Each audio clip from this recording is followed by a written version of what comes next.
And now a word from our sponsor. Video games. Do you have extra time in your life? Do you like sitting down? Well, have we got the thing for you. Video games. It's like a book meets a movie meets your imagination. Video games.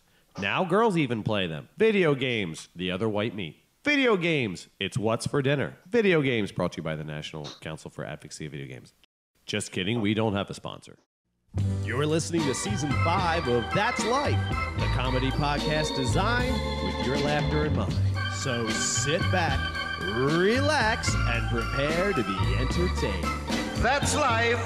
And That's what all the we're people back. Yep, Rooney, you were hearing us here. This is Pete coming to you live and direct from the 215. You can hear him there in the background. We Oh man, I've been relegated to the background already. Well, I mean, technically it's like the background, but it's not the background. Technically.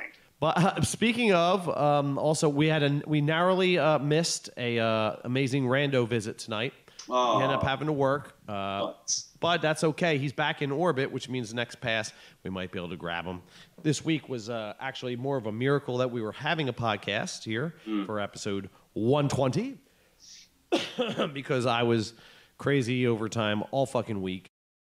I was sick, kind of sick last weekend, kind of coughing, all sorts of shit, but got all kinds of good. I got the good Zine with the codeine from the doctor. It is quite good. Yeah, there's apparently been something going around. Like a lot of people have been throwing up and coughing. And oh yeah, I didn't get the puke, and I got it was like the kind of like a first was like a flu kind of thing, and then the flu-ness sort of went away, and it was just like in the throat and my in the lungs rather, because the lungs were just full of shit. And then when I get sick. And sometimes I just like taking a break from smoking because I was smoking a lot, like all the time. I'm like, all right, this is getting ridiculous. So I haven't smoked anything in like 2.5 weeks, I think. Oh, this Saturday it'll be 2.5 weeks. Yeah. Well, it's cheaper, and it was like I didn't want to get to the point where it was going to be like a real big deal to stop smoking. Like, I felt. It was easier this time, though, than it was during the summer when I was doing it for the health insurance thing. Right. Because I didn't really want to smoke this time. I was just like, I'm not feeling it. Yeah, it's definitely easier when you get into the right mindset. Like, I haven't had any kind of smoky thing for months now. Yeah, dude, if you just don't, as long as you just don't want to do it, then you're not going to find a reason to do it. Yeah, exactly. And with my lungs and the coughing and shit, I'm like, you know what? I'm gonna stop. And it sucked for like a day and a half, 2 days because you have that smoker's cough where your lungs are like, what? You're not like trying to hickory smoke us anymore? Well, we're gonna keep making mucus. I hope that doesn't fuck with you, which it did. Yeah, right. But finally I started getting over that, and then met a bunch of people on the OkCupid, but it's one lovely young lady's like, hey, what are you doing Wednesday night? I'm like, well, working, and it's a gym night. And she's like, well, if you get done early enough, why don't you come out to Savoy? 11:11's playing. We're going to be out there. I'm like, I was like, all right. That's why that looks familiar. Yeah. I've been there. I was like, well, I was like, I'll see about it. So I was at work. We actually got done kind of early. It's Thanksgiving Eve. I didn't have anything to do. I wasn't picking up the girls till a little bit later. And I was like, well, I could go to the gym. I was like, you know what? I'll go to the gym some other night. This chick seems pretty cool. What's the worst that can happen? I should go out. Yeah. I need to get out into new social circles and just get out there and see what it is people do that are single now these days. Yeah. Try and figure it out. So it turns out it's almost exactly the same thing they did over a decade ago. Except now, particularly surprise me. I have more money. That's the difference. Right. By the sheer virtue that I'm not an alcoholic, drug addict, scumbag, maniac, I have a decent job and a car, and no warrants out for me. My value in the single guy market pretty high. Pretty high. No idea. I had no clue that any of these attributes were anything other than normal. Oh yeah, you got the area there That Millville area, you hit all the things that are rare for the male species. Evidently. So I go there. Me here, she's pretty cool. The place is so packed that they're not letting anyone else in. and so I'm like, oh, I guess I'm going to bounce then, whatever. And I'm thinking, well, I guess I can go to the gym or whatever. And she's like, no, actually, I know the owner. So I'm like, oh, okay, cool. So the owner's like, yeah, okay, yeah, he can come in. He's kind of cute. He can come in. I'm like, oh, when did I become cute? All right, okay, whatever. Put the bracelet on. Okay, la-di-da-di-da. So I go in, and I'm like, oh, it's totally packed at the bar. So I just go up to the bar waving a 20. And she knows the bartender, so bartender looks me out. I get drinks. We head immediately right up to stage. And of all people, I see Jamie Smith, red-haired maniac, awesome chick. Cool. I don't know her, so she's imagine if both of the women from Absolutely Fabulous merged to become one woman. Okay. And then had red hair. That's who she would be. So. Gotcha. She's one of those people who are impossibly fabulous and just have like a natural luck that they end up getting into and out of hijinks all the time. Nice. But turns out she's friends with the woman that invited me out. So we're hanging out and everything. And she's like, "Oh, come on, let's dance." I'm like, "All right." Before I even think that, I don't really dance. So I just go out there and I'm like, being ridiculous because that's what I do. You do. Yep. I kind of like look over my shoulder. I'm like, oh, there's Randy. Oh, it's Randy. And Randy's totally being Randy. Amazing Rando. With two incredibly hot chicks like surrounding him. Those three of them. And I'm like, go Rando. And he's very much what Randy does. Yeah, it was awesome. So I'm talking to him while they're kind of dancing with me. And had a blast. I'm like, oh, come on, you got to be on the show. He's like, oh, yeah, dude, that would be awesome. So we had a near miss this time. Sweet. But yeah, so hung out, chatted with the bass player, super cool guy.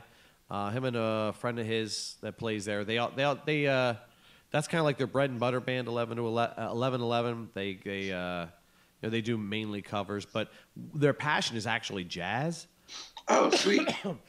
And I'm like, well, you should be on the show. We'll talk about that. Be ridiculous, because I was talking to him just being my ridiculous self. I'm like, imagine everything we've said, but with mics. That's pretty much what it is. Yeah, pretty much. Like, you love Pete, fucking my co-host. He's fucking awesome. He's good people, musician, awesome guy. Just, a lot like me, and we'd have a lot to chat about. So he's like, oh, call me. So holidays, a little cramped for time.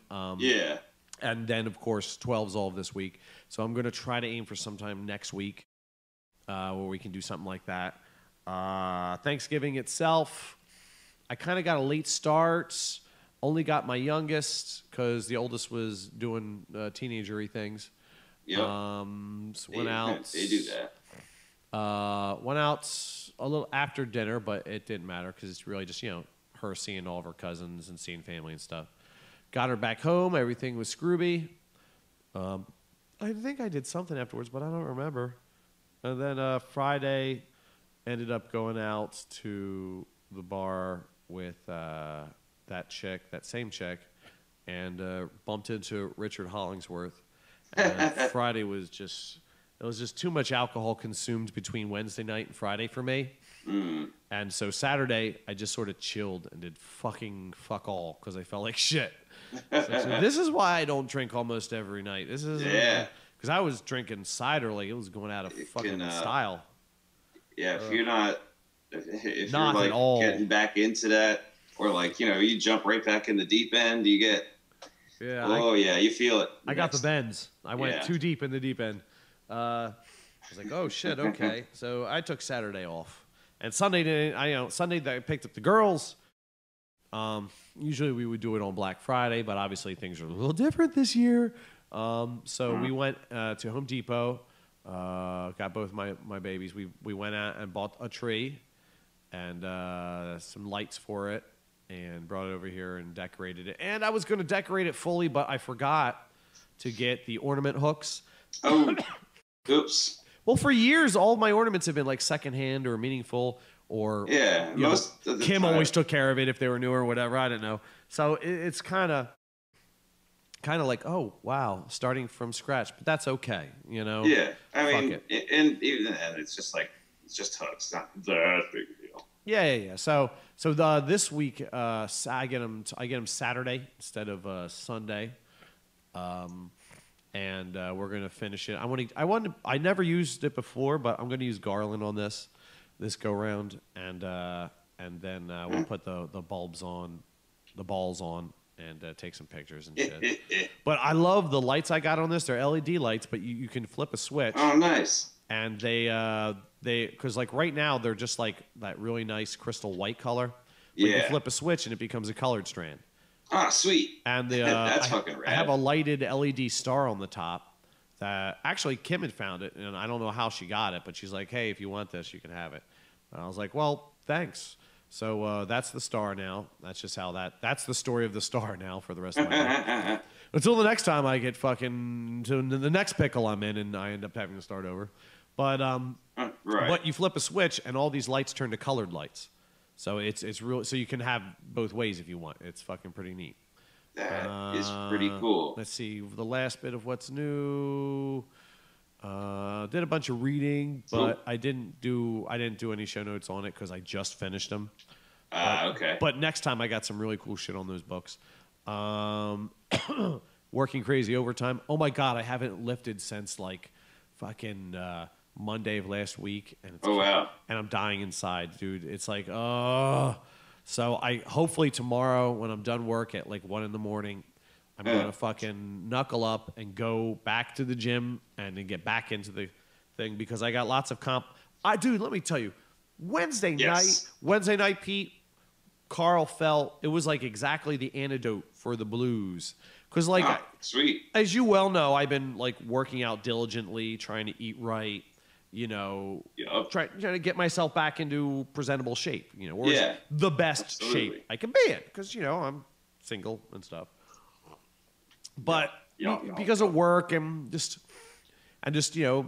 life in general, I haven't connected with any kind of a social single scene in my age group in the area. It's not an easy thing to do. Yeah, that's why that was another another big reason that I left. I'll be honest. Yeah, because it's like and then once you're in, it's not the quantity, it's the quality. Well, once you're in, you're like, oh, this is where everything's been at. Oh, I see it all now. But until you get in, you're out. But I got lots of very appreciative. And women seem to be more aggressive.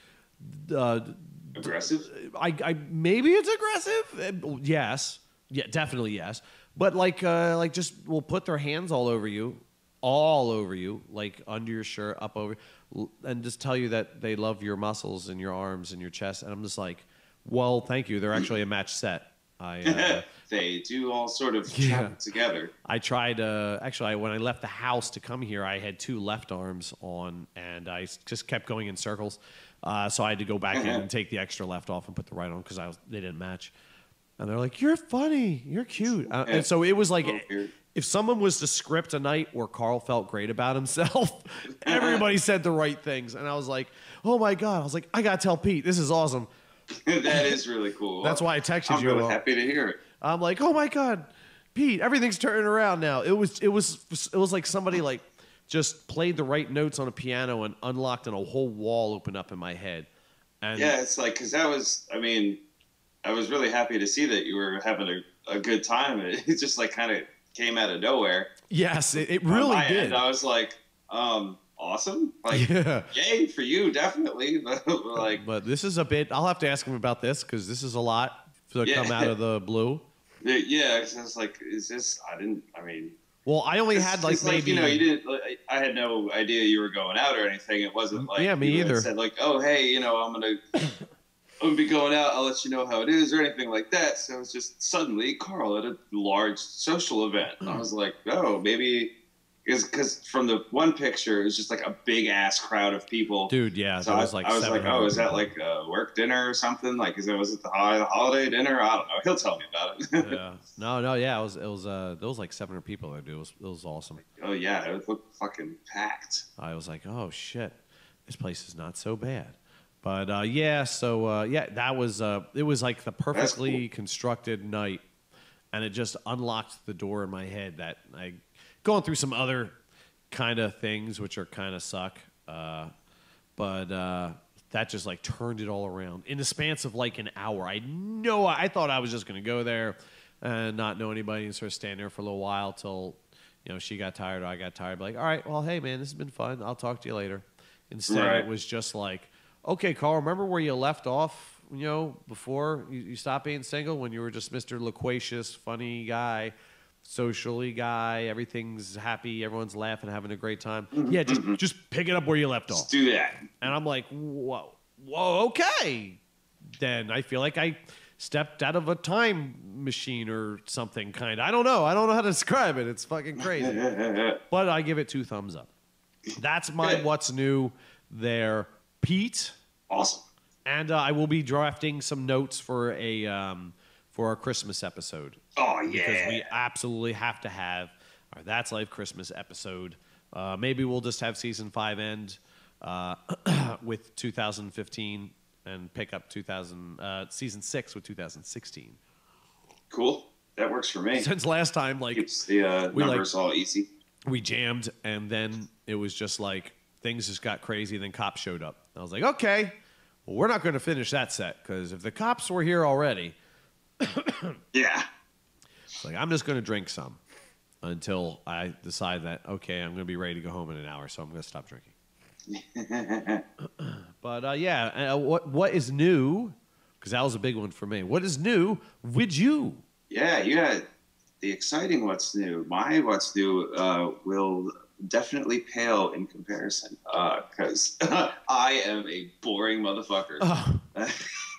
Well, I was too. I became unboring all of a sudden. Don't let me. It's not like I'm like living like a James Bond lifestyle all the time. No, it was just like all at once. Wham! Holy shit. Nothing wrong with that though. That's good.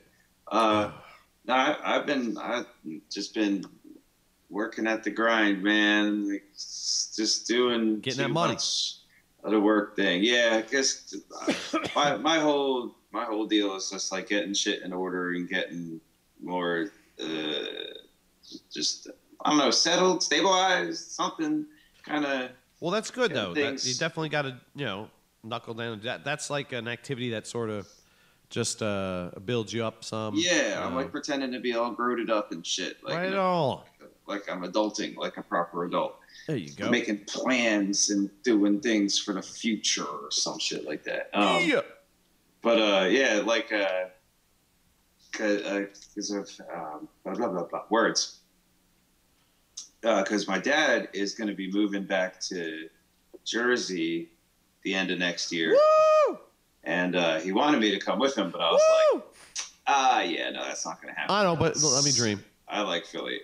So talking to the landlord, I'm going to be able to take over the lease for the apartment that we have now, which is rad because no credit check, no down payment, no security deposit. Yeah, that's a big, like, yeah, it's a lot of money saved. Fuck yeah. And the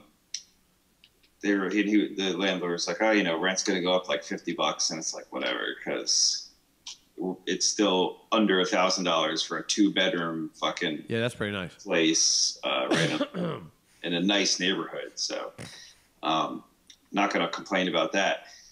So there's like, so now that won't happen like until the late, like like third quarter 2016 is when like all the like dad moving and all that kind of stuff would occur. So that leaves me with the option of looking for roommates if I would like. But I crunched numbers.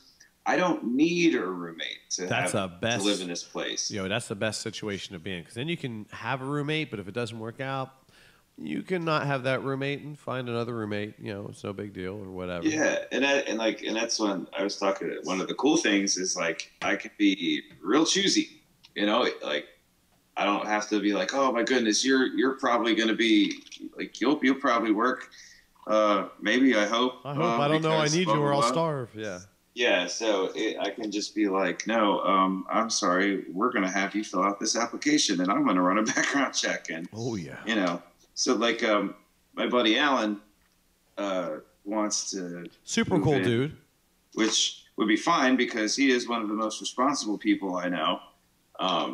And like, he does not have trouble with money, at all. He doesn't do drugs or even really drink that much. Like, he doesn't spend frivolously. He doesn't live above his means. He seems like a really cool dude.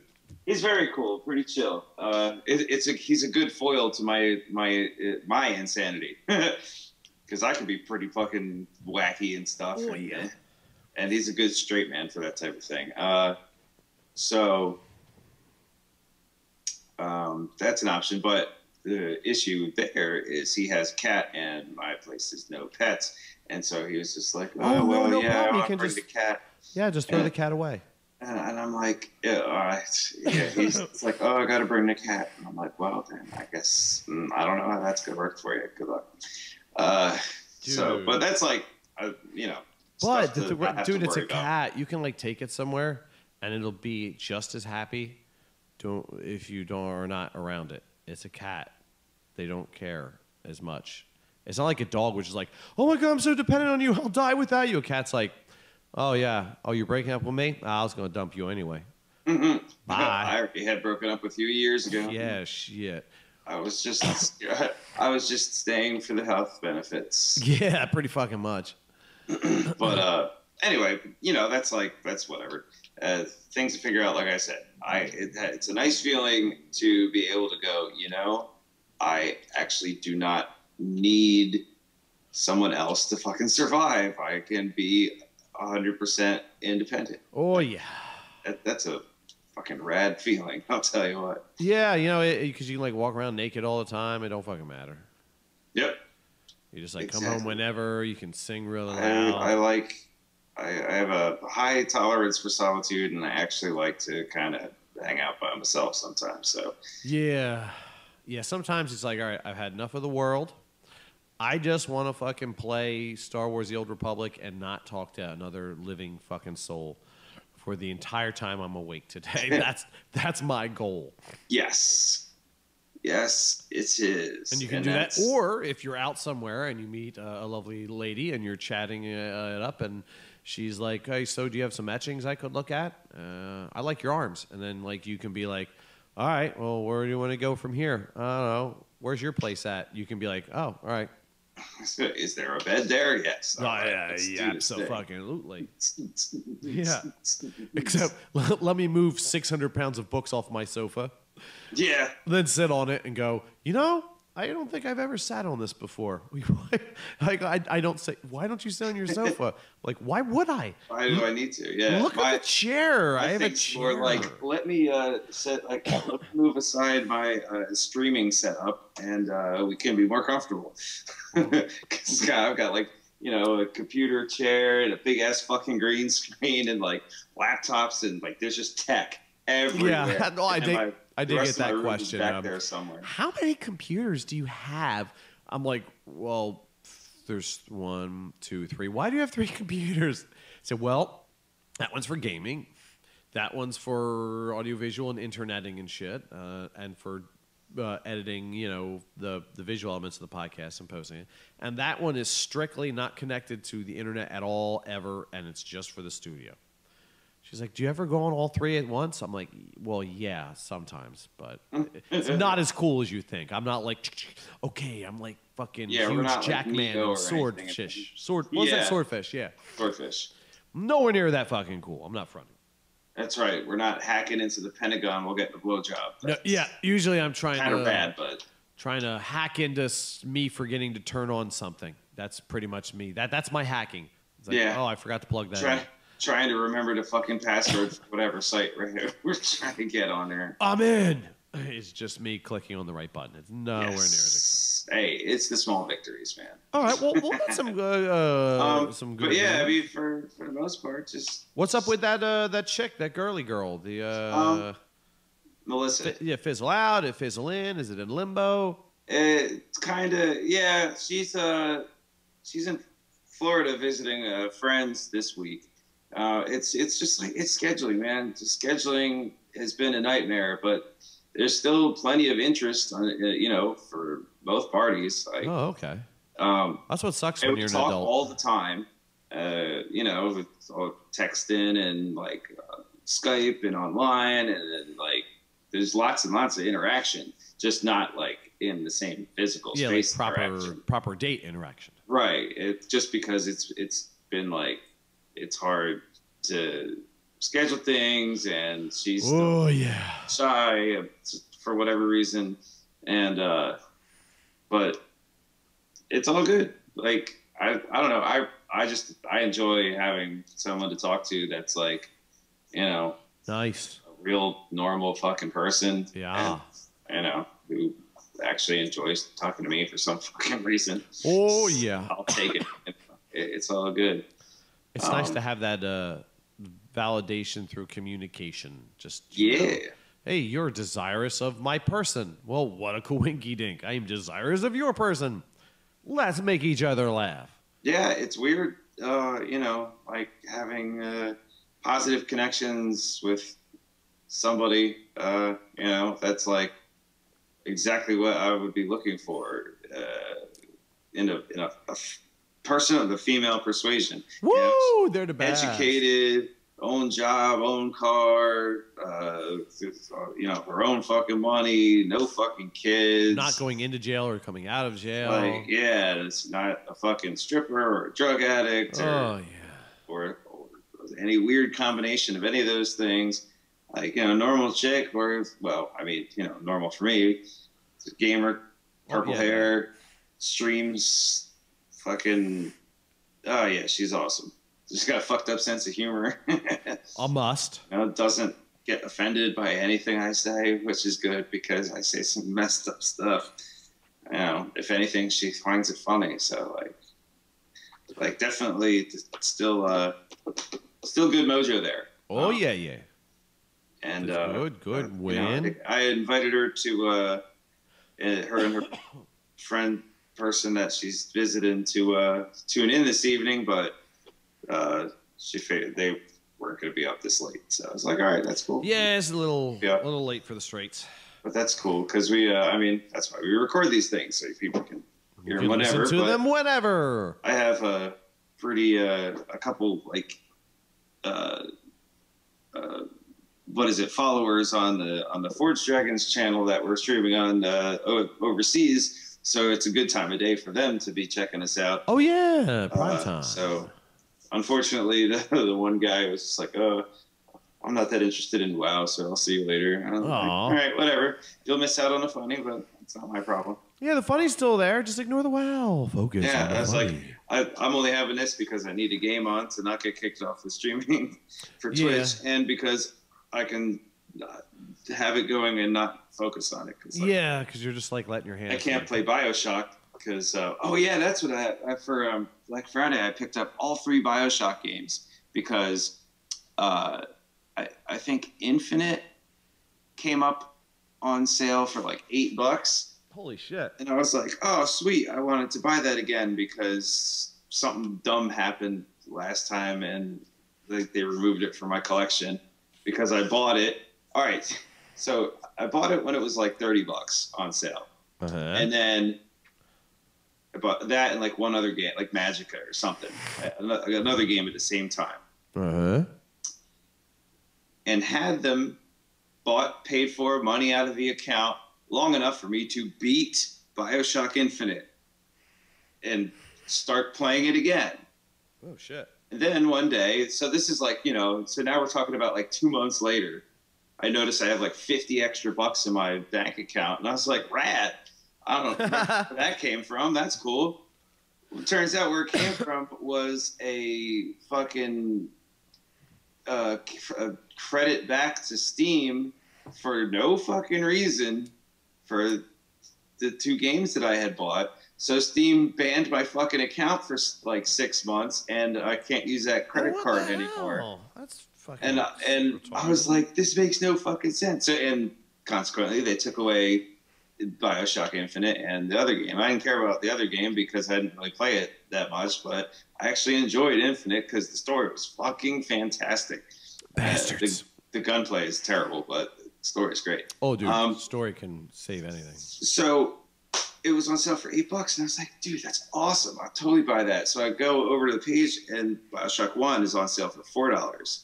And I'm like, oh, that's cool. And then Bioshock 2 is also on sale for $4. So I'm like, $16, I'll totally do that. Yeah, you can't say no to that. So I go click on the Bioshock 1, and it's like triple pack, $11. Dude.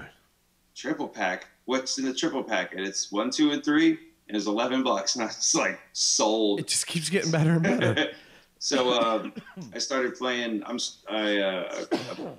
doing a streaming series. I'll be playing straight through all 3 of them. I've already started like 2 sessions in to the first Bioshock, and it's a lot cooler now playing the original Bioshock after having played through Infinite and watched the DLC and stuff, because it's just like the amount of planning they had to go with the story to circle back around on it. They did such a fantastic job of writing this game. It's really, really cool. So I'm having a blast with that. And that's like, and that's my exciting what's new. Well, I have a few items for mixed media review. I know you've read some bookies. Yeah, I got the book things going on there and stuff. So let's jump hip deep into our mixed media review. Whether it's movies, TV shows, video games, or books, we have the half-assed commentary you crave. It's Mixed Media Review. That's right. You watch it, you listen to it, you play it, you read it, you paint it, you dig a hole and bury it, and we'll jibberty all about it. Mixed Media Review. Yes. All right. I got 3 short ones here, Pete, and then I want to jump into your super awesome bookness. I went to go see this evening. The whole reason we're able to do a podcast is because I'm not working overtime, because I took the night off many, many moons in advance to see the last show of Riff Tracks Live, The Crappening. They did Santa Claus and the Ice Cream Bunny. There was a whole bunch of... Oh, my God. I don't know what that is, but it sounds amazing. The movie, they started with I think it was like 2 or 3 shorts, and then they go into the actual movie. Each one, it became more and more disjointed and just surreal and just obscene and strange and obtuse until... I just, by the time you get to Santa Claus Ice Cream Bunny, you're like, what is happening here? None of this makes any sense, and it is only connected to Christmas in the loosest possible context. But, oh, what's happening? Is there a fire? I hear crinkling. Oh no, sorry, I didn't realize it was that loud. I'm opening. Oh my God, yeah, that's like. My bad. Sorry. I couldn't even hear you. I couldn't hear it. I was like, "What's happening? Is Pete on fire?" But they were in top form. My mic. Yeah, sorry. Oh, no problem. They were in top form. They did a terrific job. There's going to be an encore performance next Thursday. Check it out at a participating theater. Fathom Events has it. Also, it was starting at there's something called the Turkey Day Marathon, which Mystery Science Theater 3000 has done over the years. They did when they had their show on the networks, the TVs. Yeah, and now it became something that the internet took over when the internet was able to do that sort of thing, where they would take like select episodes and they would have guys from the show come back and do like little guest bits in between. It's just Turkey Day Marathon. It starts at 9 a.m. and it goes, you just MST all night. It's great. Nice. Well, it turns out that Joel Robinson, who's the guy who created MST3K, he had left the show in the middle of its arc, if you will, to go pursue other things. That's when Mike had come on. Yep. But again, everybody who participated in any way with the show, ever interacted with it at any time, are great people. They're like, I think, the only positive people on the planet who are just perpetually good people.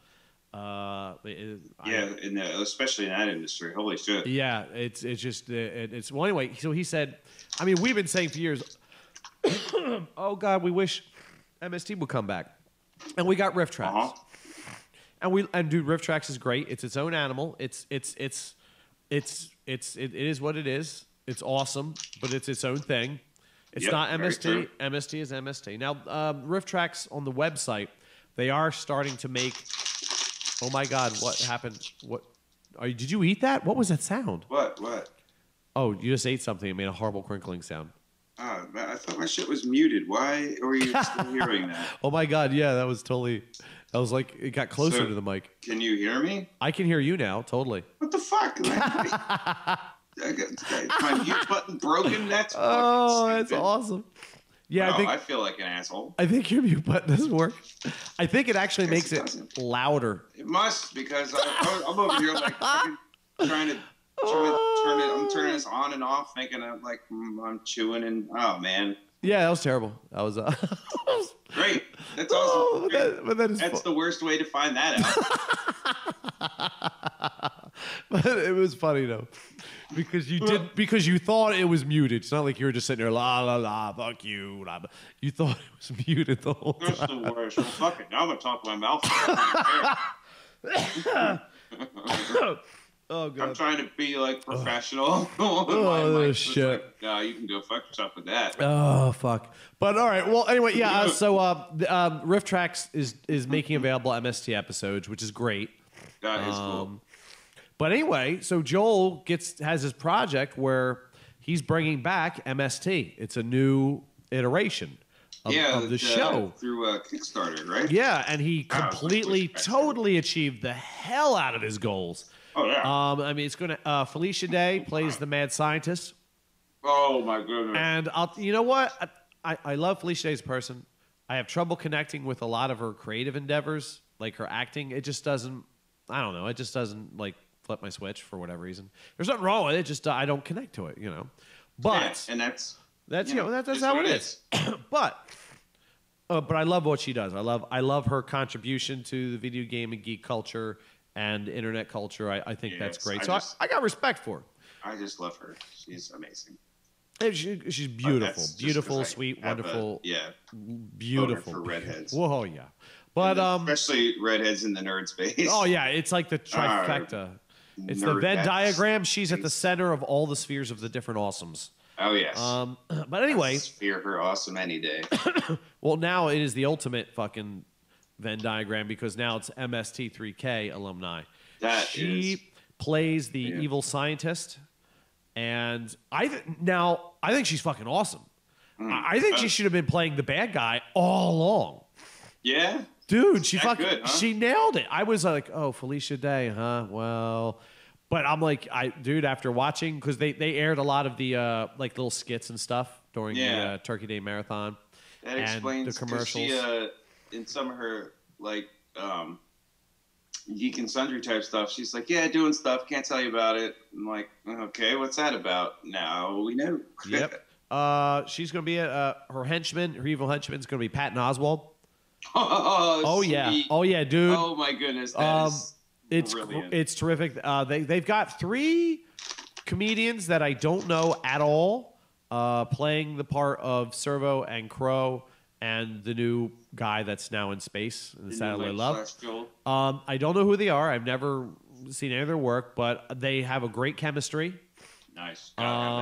They nail the character enough that you know this is Servo and you know this is Crow. Okay. But they have their own pizzazz to it, which that's good too. Which makes it fresh. You know, it gives it a fresh feeling. That would be needed for something like that because you wanna preserve the feel, but you don't want to come across like it's just a cheap imitation. Yeah, you know? yeah. And I mean, and it's just terrific that they're doing it, and there's going to be all kinds of guests from of the old alumni from the old creative team, Best Brains, which did the original Mr. Science Theater 3000. I am totally stoked and excited for this. It's like all of my dreams coming true at once. I don't know what to say, but this is great. Fucking sweet. So more on that. I cannot wait till there's release dates and when the first episodes are coming. I am just, and Joel is just as awesome as he always was. They're quality, decent fucking people, and anything we can do, it's like you can absolve your sins. Like it's like, I got drunk once and I crashed into a church. No problem. Just donate to this. Tell your friends about Mount Major Science Theater, and it'll help absolve you of your sins. Mm-hmm. So that's cool. While watching this riff tracks before, they had a trailer on, and I see Benedict Cumberbatch. And I'm like, oh, look at him. He looks like he's in some kind of Victorian piece. This is interesting. And then I'm like watching him, and he's saying things, and I'm watching, and then I see the actor who plays Dr. Watson on Sherlock, the British thing. I'm like, wow, that's neat. Oh my God. So they're doing a special Sherlock episode set in the Sherlock Holmes time period with those two guys, and all the actors from the show, actors and actors from the Sherlock contemporary series. Yeah. Oh, and they're putting it back in that time period. And I was like, oh my God, oh my God, oh my God, oh my God! And that's going to be on February 8th and January 8th and January 6th and January 8th. I think I can't remember. I'll get the dates to you guys. Yeah. Because I saw that, and then Joanna texted me tonight and said, oh my God. I said, did you see the new Sherlock thing? And I just texted, OMG, OMG, OMG, OMG. She's like, I know, oh my God. She's like, oh, I'm totally going to see it this day. I'm like, just tell me what day you're seeing it. I don't know. I'll make it happen. I'll be there for that. And lastly, cool. I've been revisiting, because Farscape is on Netflix. I've been revisiting, binge watching the Farscape series. And now the internet see, we watched this when it came out. Yes. On Sci-Fi. We'd all gather together. Every Friday. Yeah, every Friday. It was Friday. Every Friday night we would all gather together and we would watch it as the episodes came out. Yep. And this is back really before the internet was the internet it is now.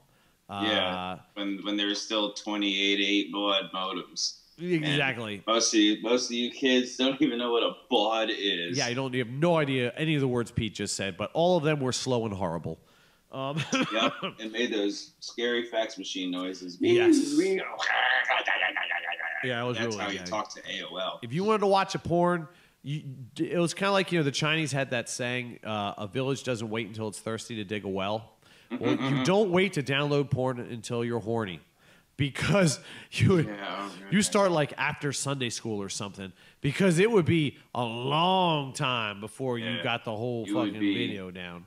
You would be waiting. Yeah, the internet was not for porn at that time. It was barely. It was very much for chat messages. What are they called? Chat rooms? Yeah. Chat rooms from back in the day. And pictures. You could see some pictures. You could kind of get like a some bitmap boobies. Well, now that there's the internet, I can actually watch a lot of the behind the scenes and the story of how they got the show together and what it was like working on it and why the storyline went the way it did.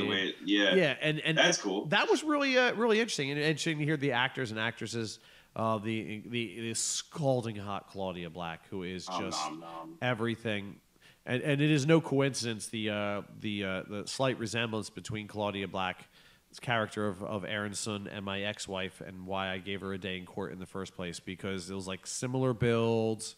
Oh yeah. Yeah. I'm not going to say there was any cosplay that happened, but in case there might have been. I'm not going to say that's what happened, but but yeah. So because wow, she is just so wow. But it was great to see, and a lot of the conventions that they went to and talked to a lot of the actors and actresses on there. So it was nice to see the behind the scenes thing. So if you enjoyed Farscape and you want to give it another day in court, things break. It's worth checking out. Read a bunch of books, but I don't have notes prepared for them because I just finished this two series. and I'm almost on another one. But Pete, now, as I recall you saying earlier, you have done some bookage here, sir. Yeah, I've Do go on. I've been on a very literate kick lately because I have this like hour-long commute to work, and you know I hadn't really had much to fill it with. You know, like I listen to music, but then after, oh, that's all that is. You know, I'm listening to music, but I still got to look at the fucking filthy underbelly that is the SEPTA commuters. They should call it. So gross. They should change it to septic. I think that would be more apropos. Yeah, it really is. Anyway, so. Oh yeah. Also, Go on. Don't let me forget. What's new update?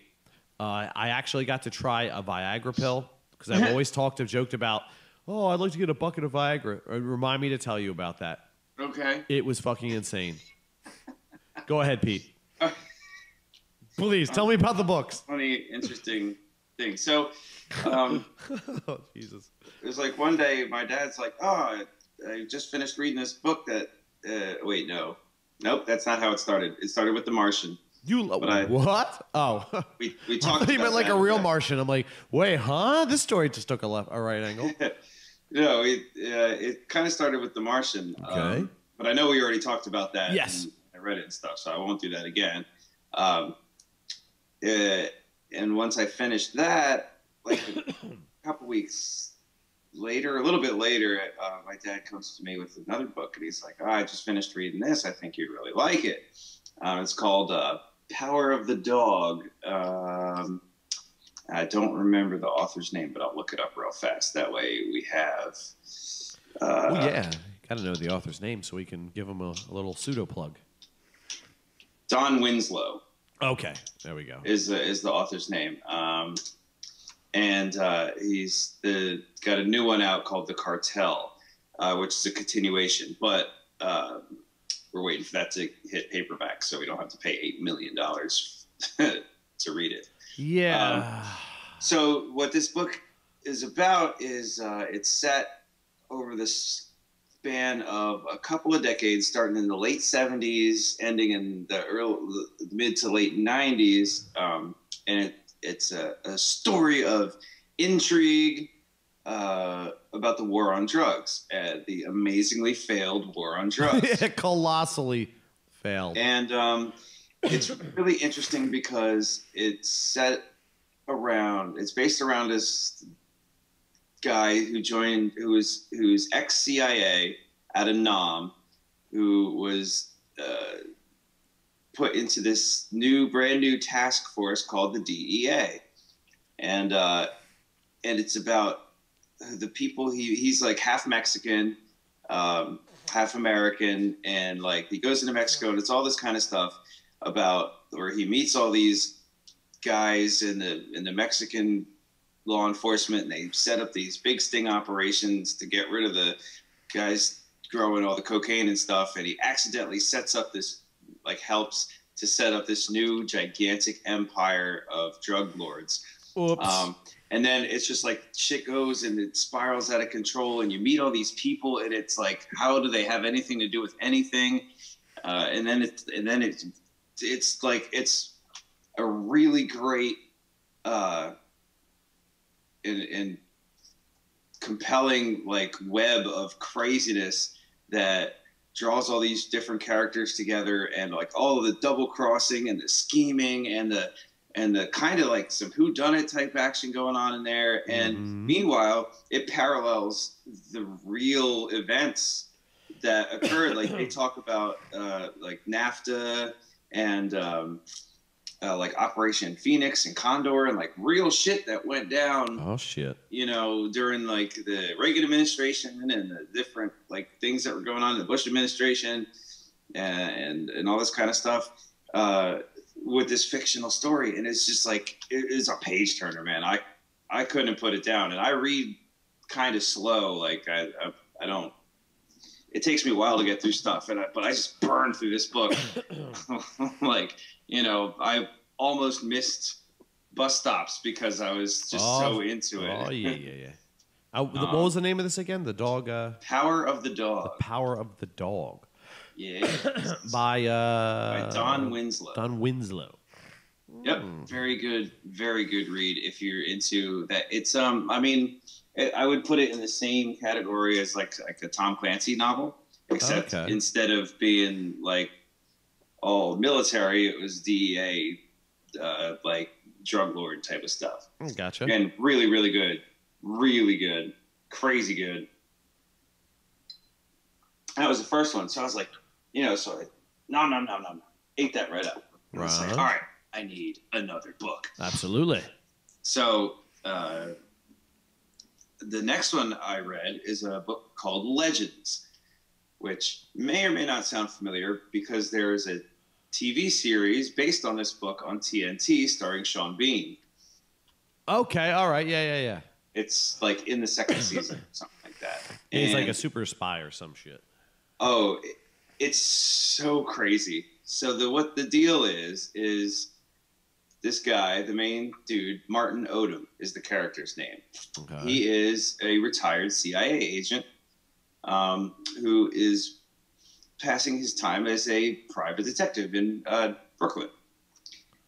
But he's seeing a shrink because Martin Odom in the CIA was an undercover field agent who would take on different cover stories, which they called legends. He was so good at adapting them, he doesn't know who the real him is anymore. Oh, so he sort of lost himself along the way. Accidentally developed multiple personality disorder by being so good at becoming another person. Cover, yeah. That these fake things. The mask is wearing him. Yeah, it's oh man. So if the concept alone doesn't grab you, like then the crazy stuff happens because he gets like, I'm just gonna set the scene. I'm not gonna spoil anything because it's definitely one of them like, holy shit, I can't believe what just happened. That's like huge twist. Yeah. So he's like, you know, minding his own business, kind of being a PI, sort of like is, you know, is a very stereotypical, like his office is above a Chinese restaurant and it's all like kind of crappy. And, you know, he's got a room off the back that he lives out of. And it's like a big ashtray full of smoked cigarettes, like, you know, Tim would have on the groove box. And, one day some woman comes to the door and was all like, oh, can you help me? And he's like, I don't know, what do you need help with? And she's like, oh, my sister's husband like skipped out on her and they're like mega Jewish and he needs to be there to like sign the divorce papers and blah blah blah. And he's like, nope, sounds like that's way too much work. F that noise. And she's like, oh man, that sucks. Well, you know, here's my number in case you change your mind. And it's like, yeah, that's not gonna happen, whatever. And then like a little bit later, his old CIA handler comes a visiting, and they're like, you know, talking, and the CIA handler is all just like, so you're not like looking for any missing husbands, are you? And he's like, no. And she's like, good, all right, see you later. Huh. He goes, now I want to look for the missing husband. Yeah, so then it goes on from there, and it's a crazy globe-trotting like adventure trailing, like you're following this guy and trying to figure out, like as he's trying to figure out who he is and find this dude, like it's just everything that transpires and unfolds, and as the mystery, you know, more and more becomes revealed, it's just like, it's so well done because one of the accolades in the book, you know how they have them in the covers and stuff, was all like, all the clues are right there. It's just, you know, you don't, if you're clever enough to see them. And I was like, after getting to, you know, the twist and everything, I'm like, oh shit, that thing was so right. Cause there were so many hints and things here and there, but just the story was so good, I missed a lot of it. Oh shit! So if you like that type of a thing, this Legends. Legends. By whom? This was Dix. Now I gotta find that. I forgot. Well, while you find that, I'll tell you my Viagra story. Unless you have it right there. Robert Little. Robert Little. Well, that's the opposite of my Viagra story, but go ahead. I'd say thanks to Google, I can just look this stuff up. Find a shit. Yay, Google. Mystery solved. That's an easy mystery to solve. Now that there's Google. Yep. All right, Legends. Legends by Robert Little. Very good mystery novel. That does sound pretty cool. And also set late 90s. Oh, yeah. With references to a lot of there's a lot of Soviet Union falling apart things that happen, because that's like when he was active in the CIA was when the wall, not the wall was coming down. Well, the curtain was coming down. Yeah. Because that was a much bigger deal than the general public knew. I mean, we watched it from afar, like, oh, isn't that cute? But I mean, and they go into about all the economic collapse and the destabilization of everything. And the mafia's taken over and all that stuff. And I asked my dad, I was like, clearly this is accurate, but how accurate is it? And he's like, very. All that it was pretty fucking scary shit going on. Yeah, so book mega cool. Because I mean, because we're inside the United States, we know about the military might of the United States. We know all the shit we got here. Imagine if the government just collapsed. No more fucking U.S. government. It's done. It's over. That is a lot what it was like. Because I mean, the USSR was our counterpart. They were our. They're the yang to our yin. Yeah, and it was the tension between the two of us that really helped. I mean, it sucked because you don't really want tension, but they helped keep their group in charge, in control, and we kept our group in control. And we had proxy wars, which were horrible, but it was better than an all-out fucking war. So when they collapsed, it was like, oh shit. And to this day, things are still destabilized. Even though what's scaring the shit out of me is how Russia's kind of getting its momentum back. But the United States has lost a lot of its mojo. So I mean, that's not quite so good, because who's going to challenge? The big red bear is digging in everyone's backyard. Who's going to? There's no Ronald Reagan. There's no more. Obama is not a Ronald Reagan. He's not. No one is scared of Obama. He's not very good at that sort of thing at all. Yeah, exactly. But Viagra. Okay, so I decided I was going to try Viagra because I'm always talking shit on it. I'm always saying, I should get myself a bucket of Viagra and just go crazy. I'm going to get that. So I said, you know what? I'm going to try one. So I try one. And I take it. And I'm like, okay. I've taken it. I don't really feel very different down there. Everything seems normal. Okay. All right. I feel just like I always do. Completely capable of boner popping, just through the normal course of events. Yeah. But then I'm thinking about tentacles. Yeah, I'm not even like really thinking about it anymore. So I'm like watching something on the computer, and then I'm like, man, porn. I'm like, no, it was just regular stuff because I was just taking it. I wanted to see how if it would like affect me, like like if you could get you all bonerific without any stimulation. Watching science videos. Yeah, just the opposite of erotic stimulation. Gotcha. To see if I could just like force me to go through whatever I wanted to go through, regardless of whatever odd, crazy Sherlock-esque thoughts were going on in my fucking brain. So take that, and I don't even really think about it anymore. And I'm sitting there and I'm chilling, I'm watching something on the computer, and then I'm like, man, the color seems off in here. I'm like, the color seems off everywhere. Everything. It's like I'm wearing sunglasses with green lenses. Oh, that's really weird, right? Yeah. Turns out that that's a side effect. That the world just looks very St. Patrick's Day. Yeah, very green, like you're looking at it through a green color gel. All the greens are very green. The other colors, more of a wash. So I'm like, all right, this is a little disturbing, actually. Yeah. I'm glad I read about this though. Otherwise, I'd probably freak the fuck out by now. That's it. I wouldn't like that. No. No, this is actually kind of off-putting to having a boner because you're like, oh my god, is something wrong with my brain? What's happening here? So I get up and then I get up and then I get the other side effect. I'm like, whoa, I actually feel a little bit lightheaded here. Whoa, wait, everything's green. I'm getting lightheaded. I'm like, am I gonna like wake up somewhere at the end of a trail of destruction with like everything torn apart except for my pants are a little torn? Am I going to turn into the Incredible Hulk? Is that what's happening to me? Don't make me horny. Wake up in your bathtub with your kidney removed. Yeah, I'm like, wait a minute, this is really fucking weird. But then all that settled down. I said, oh, okay, I guess nothing happened.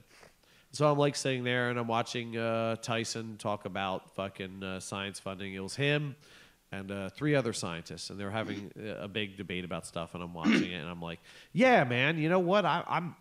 There's one guy was more anti-statist, and he's talking about how space program would be better off in private enterprise hands, and I'm like, well, I kind of agree with that. But Tyson brought up a good point. He's like, until you can already prove that you can make money and do it cheaply from space travel, it's going to be hard to. You need to have a government do it because of the fact that the government isn't accountable for its mistakes. It doesn't. It can make the mistakes it needs to make, expensive mistakes, to get to do that, and then comes private enterprise to say, oh, we see what you did there to accomplish that. We can do that way smarter and make more money, and then they sort of follow in the wake, and that has been the model which we've had from NASA. And I'm watching this, and I'm getting really excited watching it. And then all of a sudden, I'm getting really excited watching it. I'm like, hey, wait a,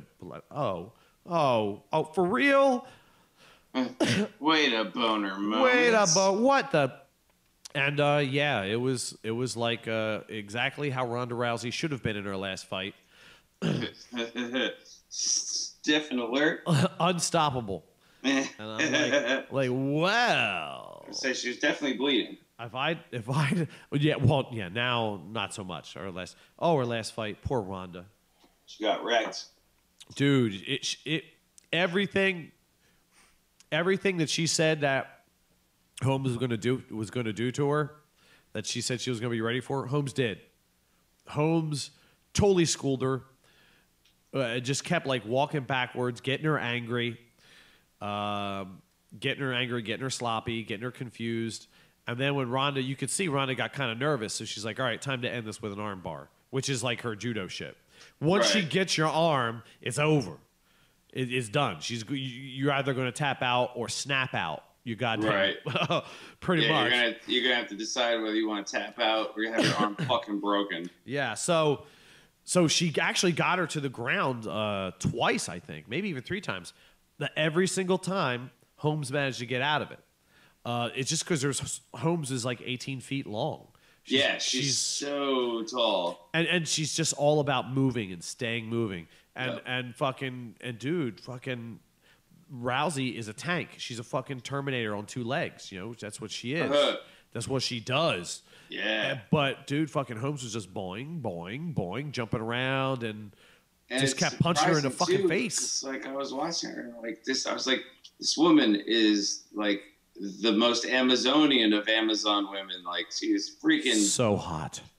So awesome. Both of them are extraordinarily right there. Great. Both of them are gorgeous, not just because of they're in great physical shape, but just because their mind and body is so attuned to what they're doing, and they're now at the top of their field, both of them, because Holmes knocked her out. I mean, it's just an amazing accomplishment, and that is like that's like mental Viagra right there. You're just like, yeah, I'm so fucking pumped up for you right now, figuratively. But poor Ronda, man, and then just like punch her in the face over and fucking over again, and then getting her mad, and then like did that one thing where fucking Ross was like, holy shit, she was like a bullfighter. She just like Toro, and fucking she went down and got up looking like, what? He made a mockery, dude. Fucking, and then finally that kick that just put her down. Yeah. And I'm like, no. I actually said that when Ronda went down. I'm like, no, this can't be happening. That would get you a sin from the Cinema Sins guy. No. Yeah, just no. But So Viagra. oh yeah, so Viagra. Watching science and yeah, at full attention. And then everything like that sort of happened, and then I was like, okay, now I get it. So that's how this works. I feel like I'm on the set of Fear and Loathing in Las Vegas for like maybe 15 minutes, 20 minutes. And then it's whatever I want to do for like 2 or 3 hours.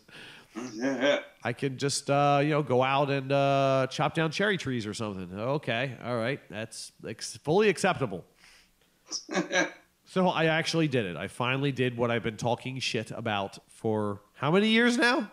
I don't know. Almost all of them that I've known. Yeah, pretty much all of them. All of them that I've known it has existed. I've been like, I should get a bucket of those and run wild. Yeah, so now I know. That was definitely something. That is hilarious. Yeah, so I still have to find kind of a funny image. Well, yeah, a very green image. Don't make me horny. You wouldn't like me when I'm horny. or maybe you will. Oh yeah, I mean, it also depends on your point of view. Yeah, it's like, so wait a minute now.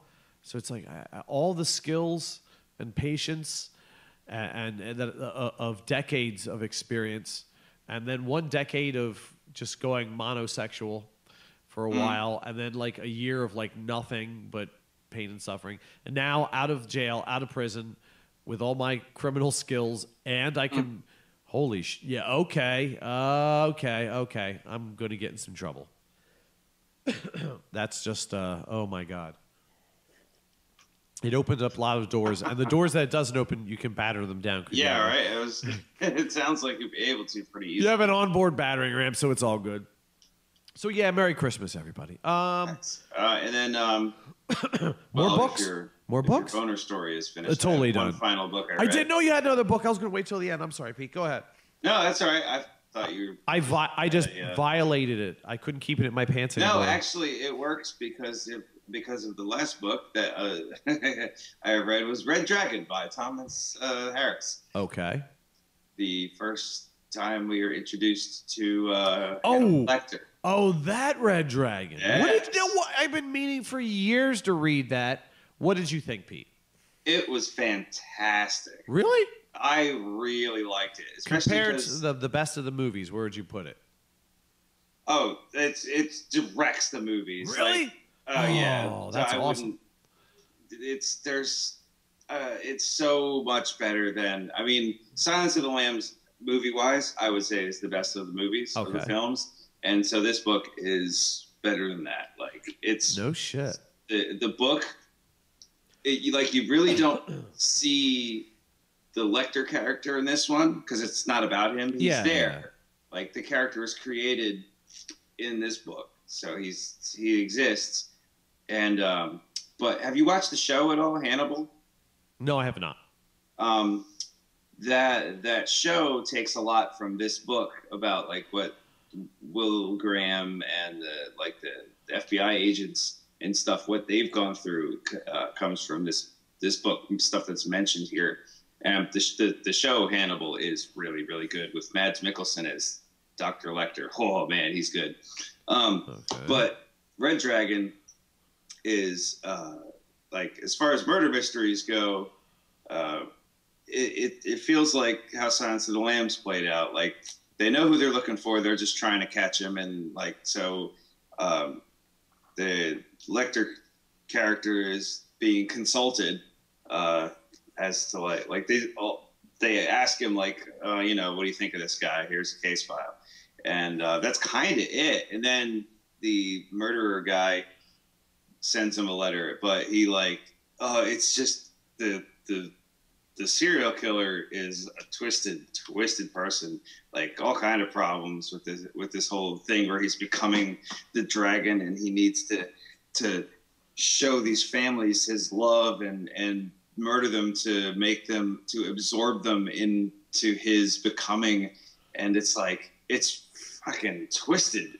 Oh shit. And very, very, like, the writing style's pretty simple, like, and all three of these books, like, none of them are gonna hurt your head as far as like complexity, I would say of like the writing style, but they're all intelligently written. Okay. If that makes any sense. No, yes. Like, you know, they're definitely not written by 3-year-olds. It's not Twilight. Right. It's definitely no 50 Shades of Grey. The audience that they're written for are people who have read books before. You know, but it's also not like a Tale of Two Cities type of style where it's real like grandiose or anything like that. Yeah, so grandiose it's dry. Right.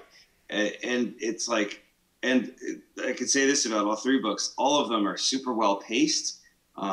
You're never tired out from action or bored as shit from people standing around. Like, all the backstory is well placed. Any kind of flashbacks are like, they don't feel like, nothing feels out of place. Everything is very well constructed. But the Red Dragon, man, if you're a fan of that series of the films and the TV show, the book blows it all out of the water. Man, you gotta check this out now. Man, was it good? Like, another one, I couldn't put it down. I was just like, I gotta find out what happens next. And it's like, oh, like, and then, you know, the stuff that like you can kind of see coming. It's just like, it's even worse than you imagine it. Because, oh wow, it is so good. And who's this by? Thomas Harris is the author. Gotcha. And I looked that one up ahead of time. Aha! While you were Viagraing. While you were getting hard, I was getting. You were working hard. I got and then I was like, so then I ran out of books, and I've been bookless for like a couple days. But I came home tonight from work to find a new book on my laptop, which is called Before the Frost by Henning Mankell. Okay. And this is about a guy, it's a detective series. The detective's name is Kurt Wallander. And there's also a TV show based on these books. And I think he's a homicide detective or something like that. But it's a Swedish author. And my dad said these are also really good, like whodunit type novels. So I'm looking forward to getting into the next one so that I can have more good mixed media review from the book club corner. Word. And like, it's also like, I've also been really stoked about reading lately too, which is nice considering how like super tech, you know, I normally am. Yeah. With playing the video games and doing the podcastings and listening to a lot of audiobooks and stuff. Like, oh, there's just no replacing reading. Your eyes and the way that information enters the brain. It's a different experience than listening. It really is. It's really, it helps make your brain space a better place to be. Right on. That's what I'm talking about. So yeah, that's so those are my media mixes that I have absorbed and reviewed here for your listening pleasure. Well, we let's see. We might have time to squeeze in a little weird news. We got some couple funny stories there. Oh yeah, do you have a couple weird things? Well, yeah, a few weird things. They're also news items. Nice. I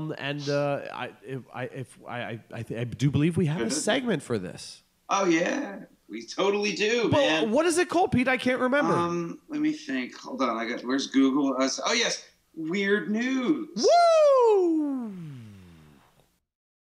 Whether it's people eating Pete on eggs in China or a woman who discovers her second vagina, straight from the internet, it's weird news.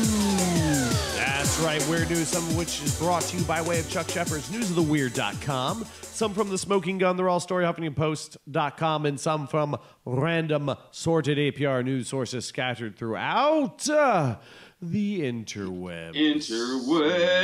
Yep, a Rudy. And by the way, it's funny that you say, considering I just walked into a spider tunnel full of webs. Spider tunnel. I knew a girl like that once. Oh, was she full of webs? Oh, gross. She was when you were done. Skeet. Couldn't get there. Anyway, but by the way, I've said it many episodes before, but if you guys get a chance You can check out Chuck Shepard's newsoftheweird.com. He's got not just some news stories there that are kind of odd, but he's got a lot of other stuff there that he put together. So any traffic we can send his way would be super duper. Nice. All right, let's go to our first segment here. Instead of dumbass criminals, we had to be PC and change its name to dumbass persons who do bad things. Okay. And you'll understand when you hear the story. All right, sounds like a plan.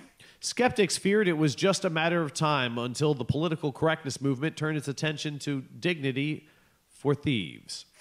San Francisco's sfgate.com reported in November on a discussion in an upscale neighborhood about whether someone committing petty nonviolent theft should be referred to by the offensive term criminal, rather than as, for example, quote, the person who stole my bicycle. Wow, what the fuck? Since criminal implies a harsher level of evil and fails to acknowledge factors that might have caused momentary desperation by a person in severe need. Oh my god. Yeah. Next That up. hurts. Yeah. That's like that's right up there. I was being a little nosy on the bus because there was no fucking choice but to be all jammed up in each other's business last night.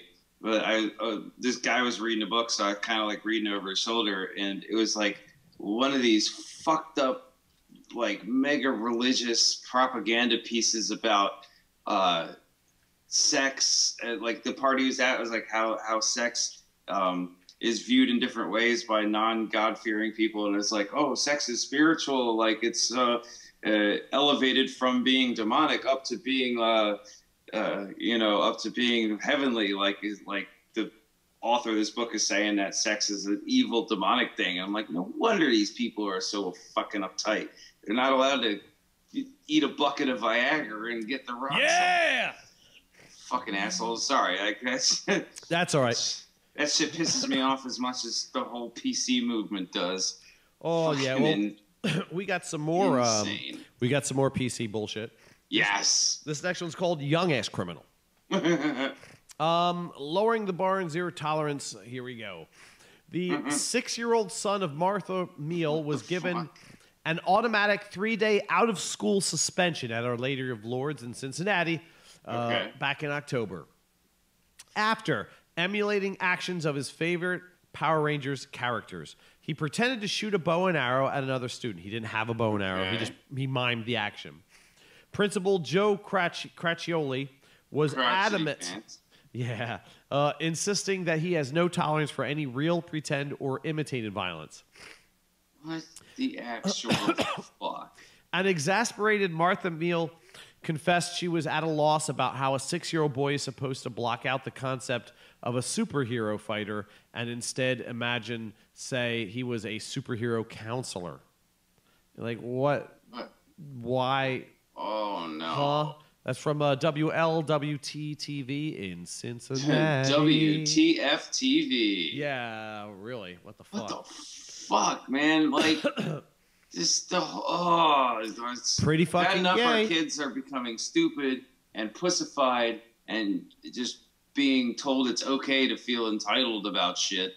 Like, this is that's just completely fucking retarded. It's retarded and gay. Yeah. Yes, it is. It's retarded and gay. This next one's called Marriage Simulator. U.S. and European entrepreneurs offer extreme games in which liability-waiving players volunteer for hours of kidnapping, pain, and death threats. Oh, fun. Yeah, Mary, I get it. But the under-the-radar McCamey Manor in Southern California, said to have a waiting list of 27,000, is notable for the starkness of its threats of brutality and the absence of any safe words with which a suddenly reluctant player can beg off. Only Russ McCamey himself decides if a player has had enough. The product is 100% fear, he said. We're good at it, he told the London's The Guardian in an October dispatch from San Diego, whose reporter overheard one of McCamey's thugs promise, "I'm going to tear that girl apart, and no one is leaving with eyebrows today." It's a very odd... That last threat's a very odd one to me. What the fuck? So what is the service that they offer? offer? They just like kidnap you and beat the shit out of you and torture you. Oh. until they feel Well, you've I had mean, enough. there are people that are like that have those fantasies. They're like totally down with that type And of thing. yeah, and there's no safe word. There's no way you can stop what's being done to you, and they just do it. Which is why I called it a marriage simulator. Right. Yeah. And Now, sign all that paperwork. let's get back to some good old fashioned dumbass criminals. Oh yeah. Yeah, I was teasing. You know I was you know teasing. I did. Oh yeah. I wanted to work up to the moment. You know, I Oh, wanted yeah. I wanted our weird news to be heavenly, not demonic. Nicholas Allegredo, age 23, was convicted of shoplifting in Cambridge, England in October in absentia because he's still at large. The prosecutor knows Allegredo is his man because shortly after the February theft, police released a surveillance photo of Allegredo leaving the store with the unpaid-for item. And Allegredo had come to a police station to complain that the suddenly public picture made him look guilty. In fact, he claimed he intended to pay for the item, but had gotten distracted, and besides, he added his body language often looks somewhat, quote, dodgy, anyway, from the Cambridge News. Also, from way back in October, Rezwan Hussein, age 29, was sentenced to 11 years in prison for the illegal drugs enterprise he ran from his mother's basement in Rochdale, England. He's working from home. He had apparently avoided detection until March when the Greater Manchester police arrived to question his brother. Hussein said his brother wasn't home and they left, but a frightened Hussein ran upstairs and began tossing 500 pounds of drugs out of the window in preparation for his getaway. Yeah. However, police had The cops were under the window. they hadn't driven away yet, Pete, and the first bag of nearly $5 million worth of fucking dope lamped in the land right beside their car. It's from the Manchester Evening News. Dumb ass criminal. Oh my goodness. We got a weird ass criminal. That's so amazingly dumb. It's actually amazing. Yeah, Okay, weird ass criminals. Among the approximately 100 arrests Seattle police made in October drug sting were of a man age 63 and a woman 58 accused only of retail theft of $150,000 worth of goods, including 400 pairs of jeans. How? Police said the couple ordered items from shoplifters and seemed to have an insatiable appetite for denim. So they actually were employing shoplifters to steal them all these jeans because they had some weird fetish for them. If they were stolen by shoplifters, stolen jeans, stolen denim jeans. Yeah. What the fuck? That's fucking weird. That is a weird ass criminal. Yeah, I guess that's why we have this segment. Oh, yeah. In November, police in Bethel, Connecticut arrested Nelson Montalvo, age 50, accused of taking about 30 items of underwear from one particular home. Montalvo's motive is being investigated. Being a creeper, I guess, isn't a legal definition yet. But police said his modus operandi was to remove items, cut holes in them, and return them to the home. It's from the APR, Associated Press via Seattle Post Intelligence. We know what goes in those holes. Yeah. Bucket of Viagra. Oh, yeah. A Viagra erected totem pole. The Blackhead Whisperer. Upland, California dermatologist Sandra Lee is a social media cult figure with a massive audience on YouTube, where her cyst and pimple-popping videos, charmingly, soothingly narrated, have garnered 170 million views. The popping community on Reddit.com site has more than 60,000 members. Dr. Lee admits longing for the perfect blackhead, which to her apparently means one that is photogenic and slides out easily from its snug epidermal home. Several popping fanatics told a Washington Post reporter that watching the videos is therapy for anxiety, but one fan, a Mr. Wilson, apparently gets his therapy by submitting videos of his own unsoothing, oil-laden bursts. From the Washington Post. I actually went to go to the site because I'm like, this can't be real. To see if Did you it's watch real. it? It's real. She's like a real. Sounds like it's real gross. Well, she's a real doctor, and Right. A dermatologist? yeah. Said? Okay. Dermatologist Dr. Sandra Lee. She's a real doctor, so it's legitimate. And a lot of people, they get like real. Remember we called them BP, back pussy. Yeah. and because he had that big lump on his back, like that's terrible. That was a like a cyst kind of blackhead thing, and it just apparently dead skin because she's talking about it while she does it. Dead like skin tissue and shit will get trapped inside the skin, and instead of being carried away, the dead cells they just start to collect, and your body goes, oh shit, and makes like a little fucking bag around them because it's like I don't know what to do with this shit. Right. And then it sort of pusses and gets icky and grows. And it can cause a lot of discomfort if you can imagine. Everyone's had like a blackhead or a pimple. Yeah, like they can be painful. But they get to be really big. Sometimes they'll be under people's scalps. Usually a lot of them are on the back. And what she does is she's helping him. She's like, here, I'm going to help you. And just sort of has like it's like little mini surgery. Just cuts it open and like lances it. Yes, in a way, there's like a really weird kind of. It looks like a pen, but the end has like a round metal circle on it, and she just sort of sticks it in there and spins it around, and it like takes like a whole chunk of meat out. Ugh. And then she kind of stretches it out and pulls like the whole insides out. Gnarly. But for the person who's experiencing it, it's really good for them because they were in pain. And now they're getting they can't reach it. They can't do anything about it. They just suffer with this ugly like lump on their back. Now, why someone would why someone would watch this and like get good feelings from it?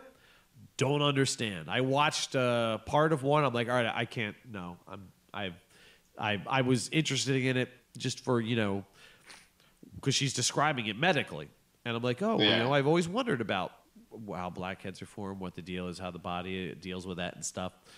And so totally know everything I need to know and never need to watch one of these ever the fuck again. Ugh. Oh, that's just nasty. Yo, that's nasty. That was oh, you nasty. That was nasty. Another one here we have a dog bites man.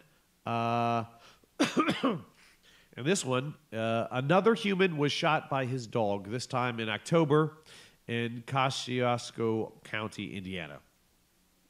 Okay. Allie Carter's pooch had wandered over to Carter's shotgun on the ground and stepped on it, firing one round into Carter's left foot. As a bonus, Carter's dog's name is Trigger. I shit you not.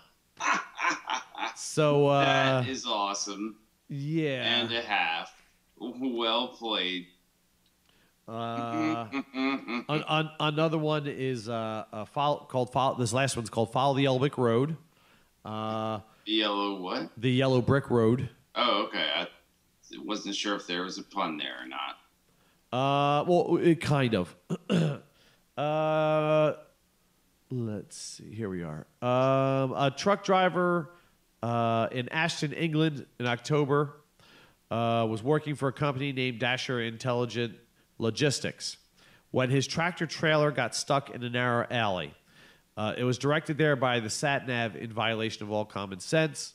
It just kept directing him into narrower and narrower alleyways until finally directed him down into this because over in England they have cities that were around before cars, and apparently they don't widen their streets. So you have something like a tractor trailer go down there. It ain't going nowhere. It's going to go so far. But there's a bonus. This is not the first time SatNav had misdirected a large vehicle into the same narrow alley. Whatever fucking store or whatever that people are trying to deliver to must like have a really jacked up way of. Man, the whole thing I was going for just failed.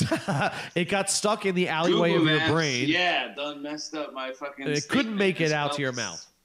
The bonus is this is not the first time SatNav has misdirected a vehicle into the same alley. They were prepared. Moreover, it's happened so often, the town even placed a formal traffic sign at the approach to the alley saying, quote, "Do not follow SatNav next left," end quote. That's how often big-ass trucks and tractor trailers get stuck in this narrow-ass alley. Apparently, the SatNav is, Skynet's rising up in just this alley and trying to take over humanity just in this alley. That's from the Manchester Evening News. Well, there is one more story. Okay.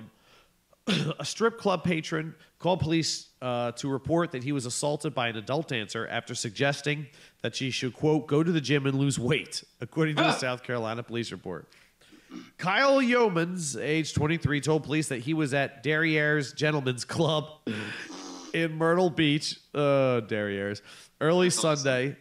When Great the name for a fucking gentleman's club. Oh, early Sunday. I'm thinking like 8 in the morning. When the 1:45 a.m. attack occurred. So basically late Saturday night. Late Saturday night. All right. Yeomans recalled that the stripper was annoying him and that she kept trying to talk to him and he was tired of it, investigators noted. Yeomans, I mean, what do you expect them to do? They're strippers. Told police that he was drunk at the time and rated his level of intoxication an 11 out of 10. In response to... I was so drunk. I was at like an 11, bro. But the scale's 1 to 10. But it was 11. Trust me. What? I don't know why it needs to go that high either. In response to being annoyed, Yeomans told the dancer, quote, she should go back to the gym and lose weight. The stripper, Yeomans said, was a white female with long black hair. He estimated that she weighed between 115 and 120 pounds and was no more than 25 years old. Yeomans also reported that his attacker had, quote, a muffin top. After receiving Yeomans' unsolicited fitness advice, the stripper allegedly, quote, reached off the stage and struck him 4 times in the face, end quote. Police noted Yeomans said he was then dragged out of Derriere's by bouncers who were, quote, unnecessarily rough with him, end quote. Yeomans, who waited about 17 hours to report the incident, had injuries on his face consistent with his statement of being struck, police reported. Yeomans said that the injuries were caused by the stripper who was hitting him while wearing a ring.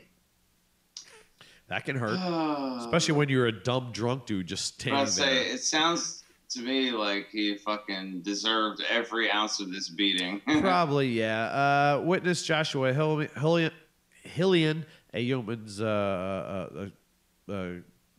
a friend of his that was visiting the bar with him, told police that while he did not hear what Yeoman told the dancer, he did see her strike the victim in the face 4 times. Asked if he wanted to press charges against the stripper, Yeomans replied that, quote, he wanted nothing more than a report to be filed. Still, an officer sought to follow up with the assault claim, but Derriere's was closed when the police stopped by Sunday evening. So I guess that's as far as justice went. And that, I guess so, is all the weird-ass news that is good news. What a fucking scumbag. The stripper beat me up because I said she was fat. Well, dude, like, 1, you deserve it, and 2, you're fucking off. If you're getting your ass beat by a muffin top stripper at the ring and then tossed up by the bouncers, you're definitely a fucking tosser anyway. So. Well, I think it might have been a little more than just him saying, no, go away, you're too fat for me. He was probably being a belligerent, drunk asshole. Oh, yeah. And, shit escalated to that point. Because, otherwise the bouncers would have been, like, maybe a little more... Why don't you, come over here and talk to this other dancer or something. Yeah. So, obviously, they were watching this fucking guy. Oh, shit. Man, I can't believe why did I sneeze? Out of nowhere.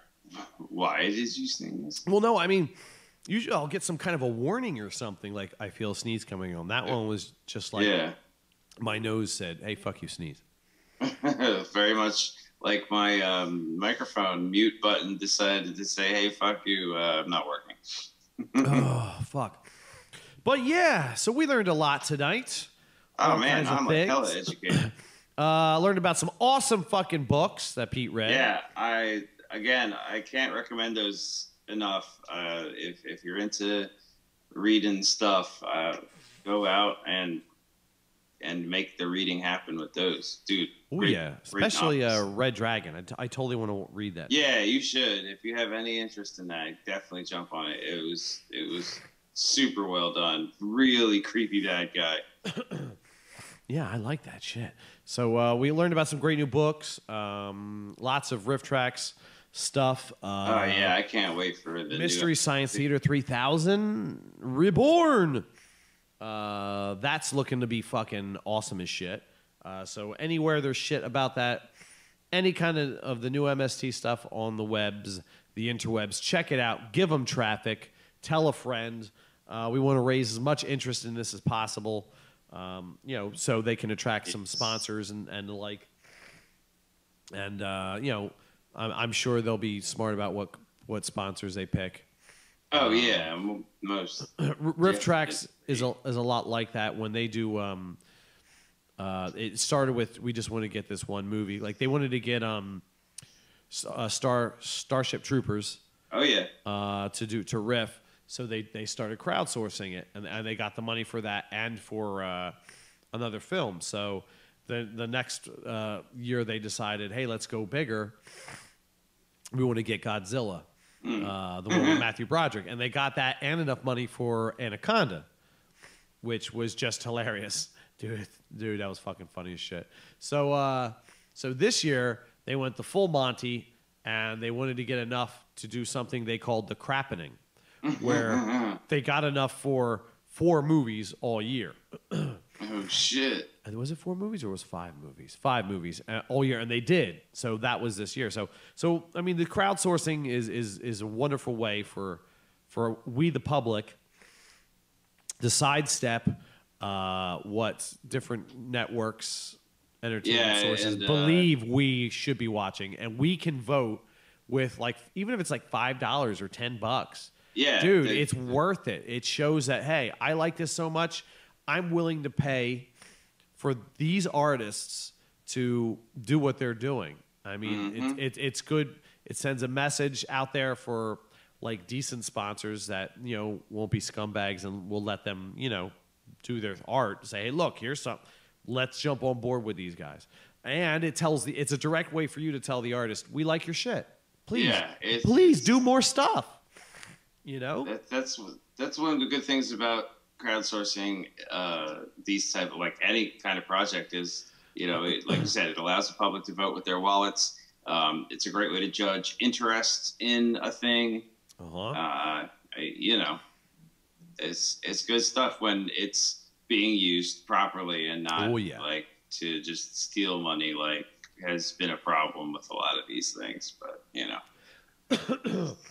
Well, yeah. But MST is hilarious, and I'm really glad they got funded. And Riff Tracks also hilarious. Can't wait to see all this fucking awesome that's coming our way. The new Sherlock episode, awesome. The Doctor Who Christmas special will be coming out as well. Oh yeah, that always happens. And they're even going to be playing it in theaters as well. The same treatment as Sherlock. I'm living my dork dream. It's my geek's paradise. Yeah. I mean, what the fuck? Oh, yeah. Sherlock, speaking of MST, all this, it's... Speaking of geeky, nerdy, dorky things, have you seen the Civil War trailer? Yes. America Civil War trailer? Yes. And I'll tell you one thing about Captain America. The first movie where they do his origin story, I was like, it is what it is. It was It was kind of the typical, the old style comic book movie, where you just sort of whatever, Yeah. But Winter Soldier, however, was holy shit, they're addressing issues, and there's actually, it makes you think some about things. Yeah, Winter Soldier, I thought was really well done. I liked that one way better than the first one. Huge! It was a big departure from the style that they used for the first one, and so I'm very excited for Civil War. The idea, it seems like it looks like Cap is really looking out for his friend, who is I was evil, but I don't want to be evil anymore, and and then and Iron Man's dude, I'm your friend too, Cap. What the fuck? Yeah, we got. I used to be your friend as well. Yeah, and they were just a spoiler alert, if you haven't watched the trailer for Captain America's Civil War, pause this episode. Yes, And go watch it. And we'll be waiting for you. And come back. Right, we'll wait. And you're back. All right. Now that you've watched it, they just at the very end when they're kicking the shit out of Iron Man. I was like, oh my goodness. I was like, God damn. Because that was fucking nuts. That whole and all the stuff the Marvel Universe is setting up for with the Infinity War coming.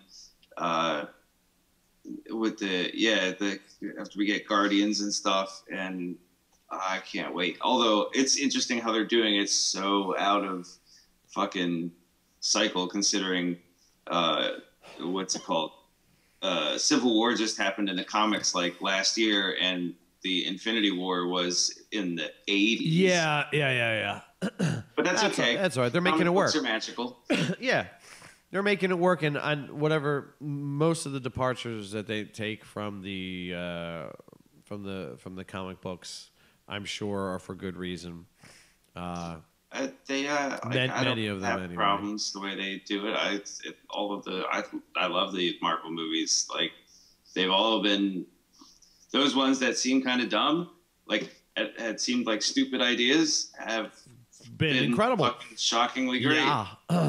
Two things. I can't wait to see how they work Spider-Man in, because Spider-Man's awesome. Mm-hmm. And all right, so a new trailer dropped for Batman versus Superman. Batman v Superman: Dawn of Justice. Yeah, new teaser thing. And up to this point, I've really liked what I've seen. I liked the vibe I was getting from it. Mm-hmm. And I saw some good shit in this trailer, but I saw some shit that was kind of like making me like, oh, I don't know. Somebody theorized that was Bizarro. The monster-looking Teenage Mutant Ninja Turtle thing that had the face of a cave troll. Oh, I didn't see that they released that thing with Doomsday? Yes. Oh, I haven't seen that. I thought you were talking about the little like teaser trailer that got released like last week. No, I didn't see that one. I saw this. It's a pretty big one. Oh, okay. I have not watched that yet. I saw some good. I like how they've got Lex Luthor. I kind of like the treatment they're giving his character. Even with the dumb wig. Yeah, especially with the dumb wig. I like that. I like the fact that he's kind of like hip and young, but still evil as fuck. Gotcha. I love the line that he gives. The one lady's like, "You're psychotic." It's a 3-syllable word. People with small minds use to describe things they can't possibly understand or whatever. It's just the line he used was fucking awesome. So I'm liking what he's bringing to it. I like that direction.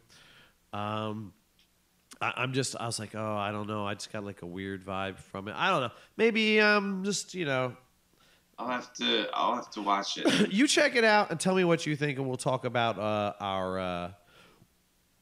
We'll talk about our feels next time.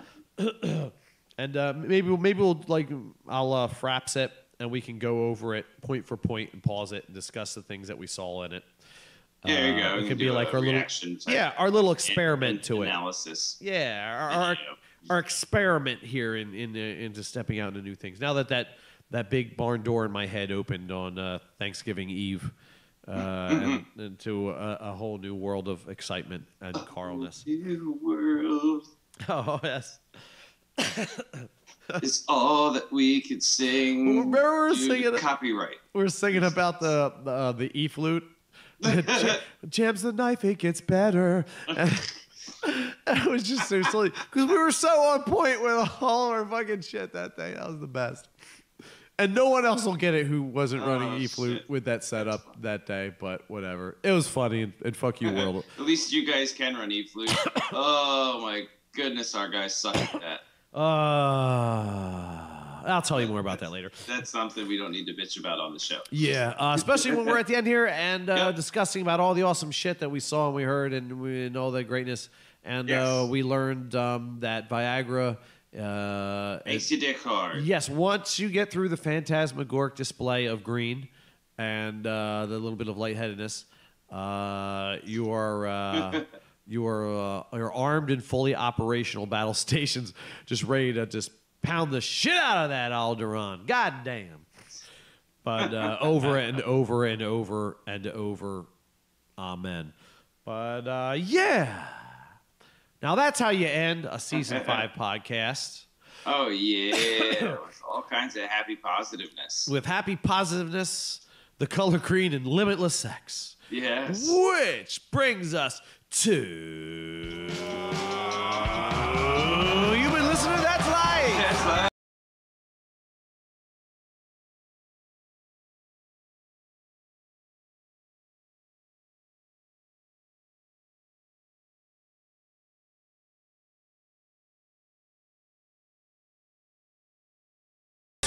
Right, that is correct, at our YouTube channel. Sorry, all that Viagra talk took all the blood from my brain. At youtube.com/That's Life Podcast. That's youtube.com/That's Life Podcast. Not only are there episodes, but there's also little itty bitty ditties, sketches, and other weird hootenannies that we have jammed in there, and we will jam in more. We also have a Facebook page. Pete, why don't you tell them about the Facebook page? Well, over at www.facebook.com/That's Life Podcast, you will find our Facebook page at Facebook It Is. Woo. Over there on the page, we'll keep you updated with what's going on and as to when new episodes are coming out, when they get posted, where you can find them. And in the meantime, we leave you with all types of hilarity and kind of like giggly fun stuff to keep you, to keep that comedy vibe, a vibity, vibrant vibe for everyone. So go on over to www.facebook.com/That's Life Podcast and give us a like and a share and tell all your friends. And if you've enjoyed what you've just heard, Because I had fun yakking about it. be sure to tell a friend, neighbor, or coworker and help us to spread the laughter as far as we can. So from all of us here at That's Life Podcast, this has been Pete. And Carl bidding you an adieu, an adieu, and a Viagra green screen adieu. Feel it throbbing within your ass. Would you fuck me? I'd fuck